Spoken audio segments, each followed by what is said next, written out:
Hey, it's Chris from Bass Home Inspection. So we're doing a pre-drywall. Our property's next door, but I just wanted to show you the anatomy of masonry construction. So down here is the foundation, right? So you see all these holes. These are called punch outs. It has to be done. It's a requirement for code. So the building inspector can see the rebar. So the rebar coming up out of the foundation and then down through the masonry concrete units, which are the cells. And then they are wire tied together with rebar ties. So that's all around the foundation. So they're going to come and they'll close all of these up after, I guess, this is inspected. And then here's what the house looks like in the raw, right?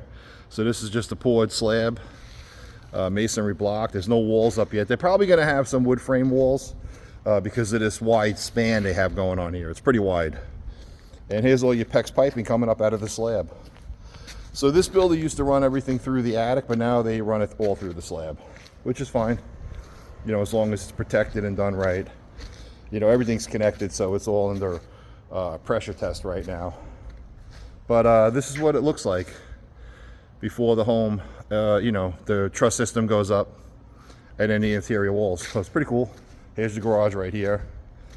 And this is something right here I want to point out because there was a problem with this builder and they've made some corrections, primarily based on, not primarily, completely based on our reports. So this right here is the step up, right, from the garage floor. And this is going to be a fire separation wall, the garage wall to the house. I'll show you on the other one where it's framed. So they've brought this over, a lot of shadows here, much further because the walls were like kind of overhanging. And that was a problem. So I'm going to go pause this and I'll show you what it looks like. All right, so we're actually in the home that we're inspecting. And around. So this is the garage, right?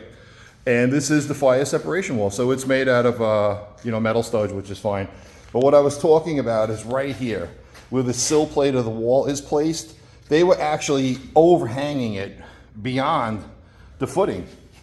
So that was a problem with a lot of these homes. And then they had to come in with hydraulic cement and pack it, you know, and make it look like it's not overhanging. But, you know, it took a while, a lot of inspection reports and a lot of complaining about it, and they finally have made adjustments in their architect drawings.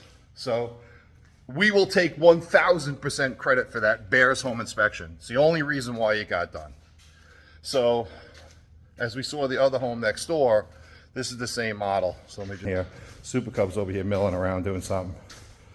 There she is. She's probably hoping I would just shut up and inspect this place so we can go have lunch. But here's your wood frame wall. So you need a wood frame load-bearing wall because the span is just so wide. So you can always tell a wood frame load-bearing wall, I mean wood frame obviously it's wood, but the load-bearing wall, there's always a double top plate. And on the bottom is treated lumber because it's on masonry. But that's how it's done. So anyway, remember these inspections are forever. You know, you'll have this report forever, these images of your home, you know, being erected. And it's really important because if anything were to go wrong, you know, you have like a time capsule of how your home was built. You're never going to get this from the builder. You're not going to get it from the building inspector. You're going to get it from a home inspector, a certified master inspector team like the Bears home inspection team. So we've made a lot of changes in this community. Well, the builders made a lot of changes based on our inspection. So that's really important. And everyone who's coming in and purchasing a home is benefiting from this. So that's the whole goal here is, you know, get it done right. You know, we're here for the buyer to make sure your home is safe and built correctly. All right, so we're going to continue on. Have a great day.